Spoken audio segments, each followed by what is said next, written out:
Students, today we will start chapter number 11, force and pressure. Firstly, in this chapter we will start doing and learning the force.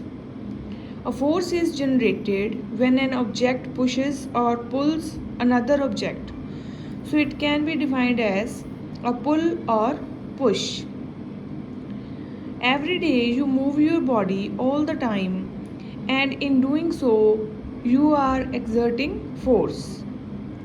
You exert force when you bend, twist, hold, tear, pull, or press anything. These are few examples. Means we need force to do work, we can say. In these activities, push, pull or press an object and hence apply force. If you are pushing anything or you are pulling a drawer, you are pressing something, that means you are applying force. And there is interaction between your hands and the object. While applying force for pushing, pulling or pressing, there is interaction between your hands and that object.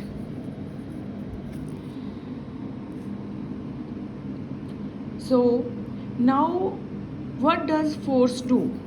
Next topic is what does force do? Firstly, force changes the position of an object. Force can change position of an object. Like, I have placed this pen here. By applying force, I can change its position from one place to the another. Or when you can stop any moving object by applying force, this means you have changed the position of that object. Clear? If a football is resting at rest and footballer kicks the football, that means he has changed the position of object. Second thing, force changes the speed of an object. Force can changes speed of an object. If something is at rest, we can move it with the help of force.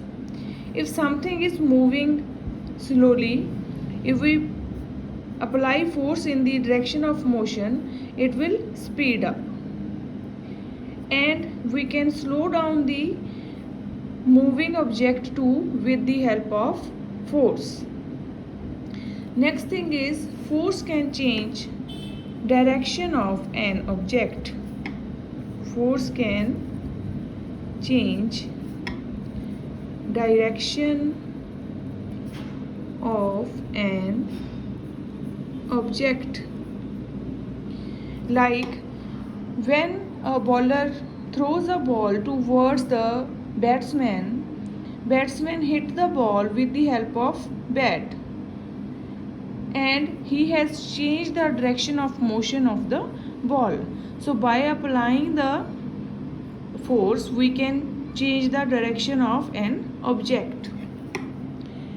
Next is force can change the shape of object. When we stretch a rubber band by applying force, its shape can be changed. when we make chapatis by rolling the dough, that is also due to force. When we make different artistic works by clay, that is also due to force. So what we have learned today, force is a pull or push. While doing various daily activities, we apply force, and force can change the position of an object. Force can change speed of an object. Force can change direction of an object, and force can change the shape of an object. Clear? Next thing is, the next topic is direction of force. The effects of force on a body depend upon two factors. First, the amount of force applied on the body. Amount of force applied on the body.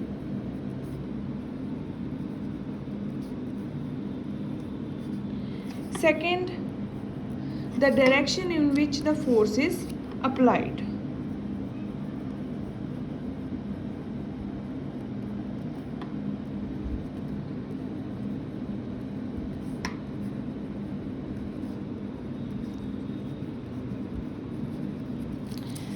If we want to stop anything, then we will exhibit force, and when we want to speed up anything, then also we apply a amount of force. So according to the activity that we want to do, amount of force can be increased or decreased. Then if we apply force in the direction of motion of the moving object, then it will increase the motion of the object. If we apply force direction opposite to the motion of an object, then it will decrease the speed of an object. You must have seen people pushing a bus to start it. They all push it from one side, and the bus moves in the direction of the push. Now imagine if half of the people were also pushing the bus from the opposite side with the same force. Will the bus move? It will not move, because the force applied from opposite side cancels out the force applied from another side. So this is all about today's lecture. The page number from your book 135, 136, 137, you are to read to understand better, and we will discuss all the queries in our Zoom class. Thank you.